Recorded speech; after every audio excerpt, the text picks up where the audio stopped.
ஓம் நம சிவாய வாழ்க. திரு அண்ணாமலையாரை போற்றி. ஓம் குருவாழ்க. வணக்கம்.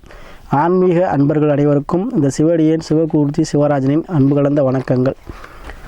நம்ம தொடர்ச்சியாக மாத பலன்கள் போட்டு வரோம். அந்த வகையில் நம்ம இன்றைக்கி பார்க்கக்கூடிய மாதம் வைகாசி மாதம். இந்த வைகாசி மாதம் பார்த்திங்கன்னா அனைத்து ராசிக்குமே ஒரு ஏற்றம் தரக்கூடிய வாழ்க்கையில் ஏற்றம் தரக்கூடிய அமைப்பு தர இருக்குது. அதை நம்ம விரிவாக பார்ப்போம் அந்த வீடியோவில். அதுக்கு முன்னாடி இந்த மாதத்தில் ஒரு முக்கியமான சுப முகூர்த்த தினங்கள் வருது. அதை நம்ம பார்த்துருவோம். ஏன்னா சுப நிகழ்ச்சிகள் வைக்கிறதுக்கு அது உங்களுக்கு யூஸ்ஃபுல்லாக இருக்கும். பார்த்திங்கன்னா இந்த வைகாசி மாதம் 6ஆம் தேதி ஞாயிற்றுக்கிழமை, அதாவது ஆங்கிலத்துக்கு மே 19 ஒரு வளர்பிறை சுபமுகூர்த்தம். அதே போல் ஜூன் 9 வைகாசி 28 திங்கட்கிழமை வளர்பிறை சுபமுகூர்த்தம். அதே போல் ஜூன் 12 வைகாசி 30 புதன்கிழமை வளர்பிறை சுபமுகூர்த்தம். சரிங்களா? அதே போல் 2 தேய்பிறை முகூர்த்தங்களும் உண்டு. மே 26 வைகாசி 13 ஞாயிற்றுக்கிழமை ஒரு வளர்பிறை சுபமுகூர்த்தம்.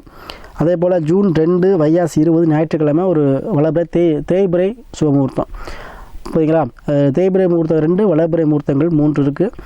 இப்போது நீங்கள் இல்லத்தில் சுப நிகழ்ச்சிகளோ திருமணமோ இல்லை எதுவாக வச்சாலும் நீங்கள் இந்த சுப முகூர்த்த தினங்களை பயன்படுத்தி செஞ்சுக்கலாம். அதுலேயும் வளர்பிறை சுப முகூர்த்த தினங்கள் நீங்கள் செய்வது மிகச்சிறப்பு. சரிங்களா?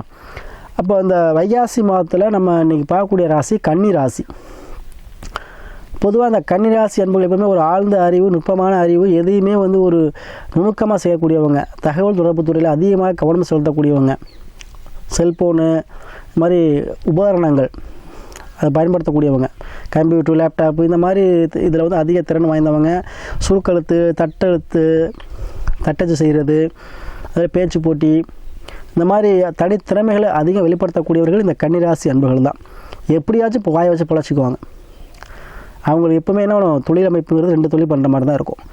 அத்தகைய ஒரு திறமையானவர்கள் எப்போவுமே புத்தி கூர்மையாக இருக்கும். ஏன்னா புதன் பகவான் ஆதிக்கம் வரனால புத்தி கூர்மையாக இருக்கும். அத்தகைய இந்த கன்னிராசி அன்பர்களுக்கு அவங்களுக்கு கூர்மைக்கேற்ற பலன் இந்த மாதம் கிடைக்க போகுது. ஏன்னா முதல்ல பலன் சொல்லும் பொழுதே 3 விதமாக பலன் எடுத்துக்கணும். ஒன்று, ராசி அதிபதி எங்கே இருக்கார், அந்த ராசியில் எந்த கிரகம் இருக்குது, அப்புறம் மற்ற பாவங்கள் என்ன கிரகம் இருக்குது, அதுதான் 3 விதையாக நம்ம பலன் எடுத்துக்குவோம். பொதுவாக பார்த்திங்கன்னா இந்த கன்னி ராசி அன்பர்களுக்கு அந்த ராசி அதிபதியான புதன் பகவான் மேச ராசியில் சுக்கிரனோடு இணைந்து இருக்கிறார். சரியா? அது 8ஆம் பாவத்தில் இருக்கிறார். அப்போ இந்த 8ஆம் பாவங்கிறது என்ன? வெளிநாடு, வெளியூர், வெளி மாநிலம், இதை குறிக்கக்கூடிய 8ஆம் பாவகம். அதே போல் இன்சூரன்ஸ் பாலிசி போடுறது, இது 8ஆம் பாவகம். விவசாய பயிர்கள், உயிர் சொத்துக்கள் உங்களுக்கு கிடைக்கிறது, அதுவும் 8ஆம் பாவகம். திடீர் அதிர்ஷ்டம், திடீர் லாபம், பெரும் பணம் கைவரவு, இதெல்லாம் 8ஆம் பாவகம். அப்போ நம்ம சொல்லும் போது உங்களுக்கு தெரிஞ்சிருக்கும், இந்த கன்னிராசி அன்பர்களுக்கு திடீர் அதிர்ஷ்டம், திடீர் லாபம், பெரும் பணம் வரக்கூடிய மாதமாக இந்த மாதம் அமைப்பது பயன்படுத்திக்கங்க. ஏன் இதை கன்ஃபார்ம் பண்ணி சொல்கிறேன் அப்படின்னா, 7ல் உங்களுக்கு ராகுவும் செவ்வாய் இருக்கார். சரிங்களா? அப்போ 7ல் ராகுங்கிறது வெளிநாட்டு யோகமான கிரகம். அதுவும் செவ்வாய் ராகு அப்படி சொல்கிறது மண்மனை யோகம் கார கிரகம். அப்போது உங்களுக்கு மனைவி மூலமாக, மனைவி பெயரில் ஒரு மனை வாங்கி போடக்கூடிய சூழலே உண்டு. சரிங்களா? மனைவி மூலமாக அனுகூலம், ஆதாயம் உண்டு. மனைவி மூலமாக உங்களுக்கு என்ன ஆகும், மனைவியுடைய உறவுகள் சார்பாக உங்களுக்கு ஆதாயம், ஒரு பணக்காசு உதவியோ ஏதோ ஒரு உங்களுக்கு தேவைப்படுற உதவியை செய்வாங்க. பிற மதத்தினர் உங்களுக்கு உதவி செய்வாங்க. வெளிநாட்டில் இருக்கவங்க உங்களுக்கு உதவி செய்வாங்க. இவங்கள்ட்ட நீங்கள் உதவி கேட்டிங்கன்னா கண்டிப்பாக இந்த மாதம் கிடைக்கும். அது உங்களுக்கு திடீர் அதிர்ஷ்டம், திடீர் லாபமாக இருக்கும். எப்போது ஒரு லேண்டு வாங்கி போட்டிருப்பீங்க, இல்லை எப்போது ஒரு வீடு விற்கணும்னு நினச்சிட்டு இருப்பீங்க. இப்போ பார்த்தீங்கன்னா அது விற்றுரும், உங்களுக்கு பெரும்பணம் கைக்கு வரும். இதுதான் திடீர் அதிர்ஷ்டம், திடீர் லாபம். சிலவங்களுக்கு லாட்ரி யோகமும் உண்டு. சரிங்களா? அப்போ இதெல்லாமே ஒரு திடீர் அதிர்ஷ்டம் தான். அப்போ இந்த மாதம் உங்களுக்கு உயில் சொத்தில் உள்ள பிரச்சனைகள் தீருங்க. சரியா? அதே போல் விவசாய பணிகள் உங்களுக்கு நல்லா இருக்கும். கேணி வெட்டுறது, போர் போடுறது, இந்த மாதிரி விஷயங்கள் இந்த மாதம் நீங்கள் செய்யலாம். சரிங்களா? அதுவும் அக்னி நட்சத்திர காலத்தை தவிர்த்துட்டு செய்யணும். சரியா? அதே போல்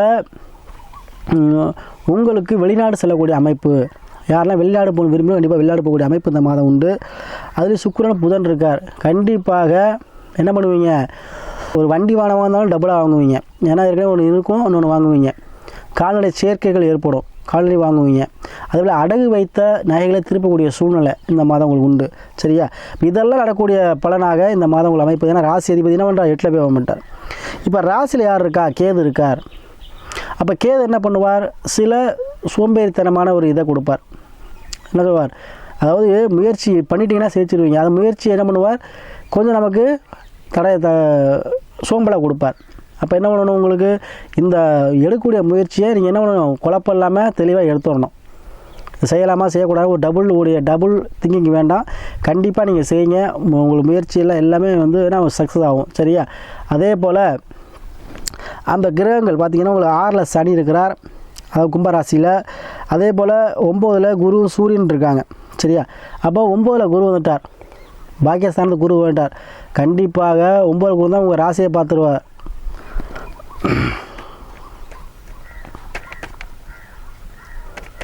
அப்போ 9ல் குரு வந்துட்டார்னா உங்களுக்கு கண்டிப்பாக உங்கள் ராசியை பார்த்துருவார்.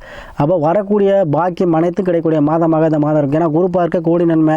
குரு உங்கள் ராசியை பார்க்குறார். கண்டிப்பாக இனி வரக்கூடிய காலங்கள் அனைத்துமே உங்களுக்கு உன்னதமான காலம், எல்லாமே மகிழ்ச்சியான காலம்.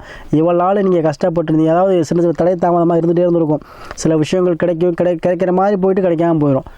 அப்போது இப்போ வழிகாட்டுக்கு ஒருத்தர் வந்துட்டார், அப்போ வழிகாட்டி ஒருத்தர் கிடச்சிட்டார் உங்களுக்கு. அப்போ இந்த செய்யுங்க வரும், ஏதோ ஒரு குருமார்கள் ஆசை கிடைக்கும். அதே போல் குலதெய்வ வழிபாடு செய்வீங்க, கோவில் கட்டுவீங்க. சரிங்களா? ஆன்மீக சுற்றுலா செய்வீங்க. அதே போல் குடும்பத்துக்கு தேவையான அனைத்து விதமான வசதி வாய்ப்புகளும் தேடி வரக்கூடிய மாதமாக இந்த மாதம் இருக்கும். குரு உங்களை பார்க்கும்பொழுது எந்த பிரச்சனையாக இருந்தாலும் என்ன பண்ணுவாங்க, சால்வ் ஆயிருங்க. எந்த பிரச்சனை இருந்தாலும் நீங்கள் தப்பிச்சுக்குவீங்க. எதுவுமே உங்களை யாரும் இனிமேல் பண்ண முடியாது. சரியா? அப்போ இந்த ஒரு மாதம் வைகாசி மாதம் கன்னிராசி என்பவர்களுக்கு அரசு சார்ந்த விஷயத்தில் இருந்த பிரச்சனை, அரசாங்கம் மூலம் இருந்த பிரச்சனை, அரசு வேலை வேண்டக்கூடியவங்க, அரசு துறையில் பணி புரிஞ்சுக்கிறவங்களுக்கு ப்ரொமோஷன் வேணும்னு நினைக்கவங்க, அரசு துறையில் இருக்கிறவங்களுக்கு வந்து ப்ரொமோஷன் ட்ரான்ஸ்ஃபர் வேணும்னு நினைக்கக்கூடியவங்க, அரசு வேலை பார்க்கக்கூடிய இடத்துல வந்து பதவி வேணும் அப்படின்னு நினைக்கக்கூடியவங்க, இவங்களுக்கு எல்லாத்துக்குமே என்ன ஆகும், நினைத்தது நடக்கும். என்ன சாமி, அரசு துறை மட்டும்தான் வேலை கிடைக்க முடியுமா? நம்ம அரசு வேலை இல்லாதவங்களுக்கு தனியார் கம்பெனியாச்சும் வேலை கிடைக்கும். அது தனியார் வேலை பார்க்கறவங்களுக்கு சம்பளம் கூடுதலாக வழங்கி ப்ரமோஷன் ஆகுவீங்க.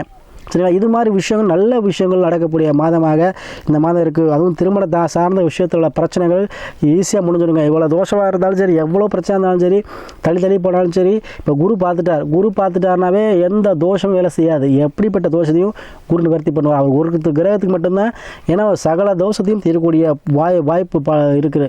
அதனால் கண்டிப்பாக பயப்பட வேண்டாம். திருமணம் சார்ந்த விஷயத்தை தடைதாமல் இருக்கும், கண்டிப்பாக இருக்கும். குழந்தை பாக்கியம் உங்களுக்கு கண்டிப்பாக கைமேல் பலலாம் அந்த மாதம் கிடைக்கும். அதே போல் மறுமணம் சார்ந்த விஷயங்கள் அதிகம் நடைபெறக்கூடிய மாதமாக இருக்கும். கோர்ட்டு கேஸ் பிரச்சனை, அடிதடி பிரச்சனை, தேவையில்ல சண்டை சச்சரவு, இதெல்லாம் தான் நீங்கள் ரிலீஸ் ஆகிடுவீங்க. தேவையில்ல கேஸ்லேருந்து ரிலீஸ் ஆகக்கூடிய மாதமாக இந்த மாதம் கண்டிப்பாக இருக்குங்க. 6ல் சனி, எடுக்கக்கூடிய வேலை, எதிரி விளையக்கூடிய தன்மை, எதிரி இல்லாத ஒரு வாழ்க்கை. உங்களை வந்து தடை பண்ணக்கூடிய எந்த நபராக இருந்தாலும் விளையிடுவாங்க. நீங்கள் நினைத்த காரியத்தை மனசில் நினைச்ச இந்த காரியம் உங்களுக்கு நடைபெற போது தைரியமாக இருங்க. இந்த மாதம் உங்களுக்கு வளமான வாழ்வை கொடுக்கக்கூடிய மாதமாக இருக்கும். அதே போல் தொடர்ச்சியாக நம்ம நிறையா பேர் கன்னிராசி அன்பர்கள் தொடர்ச்சியாக சாதகம் அனுப்பி நமக்கு ஆதரவு கொடுத்து வரீங்க. அவங்களெல்லாம் கன்னிராசி எல்லாரும் நன்றியை சொல்லி, அதே போல் உங்கள் சிவஜாதத்தில் லக்கணங்கிறது உயிர், ராசிங்கிறது உடல், தசாபுத்திங்கிறது நல்ல நேரம். அப்போ எந்த கிரகம் தசா நடத்துது, எந்த கிரகம் புத்தி நடத்துது, அந்த கிரகத்துக்கு ஏற்ற நம்ம வேலையை செய்யணும், தொழிலை தொடங்கணும். சரிங்களா? அதனால் அந்த தசாபுத்தியை பார்த்துக்கிட்டு உங்களுடைய வேலையை நீங்கள் செய்யுங்க. எந்த ஒரு தொழில் தொடங்குங்க. கண்டிப்பாக அனைத்தும் சக்ஸஸில் முடியும். கண்டிப்பாக இந்த கன்னிராசி என்பவர்களுக்கு கவலைகள் தீரக்கூடிய மாதமாக இந்த வைகாசி மாதம் அமைய போகுது.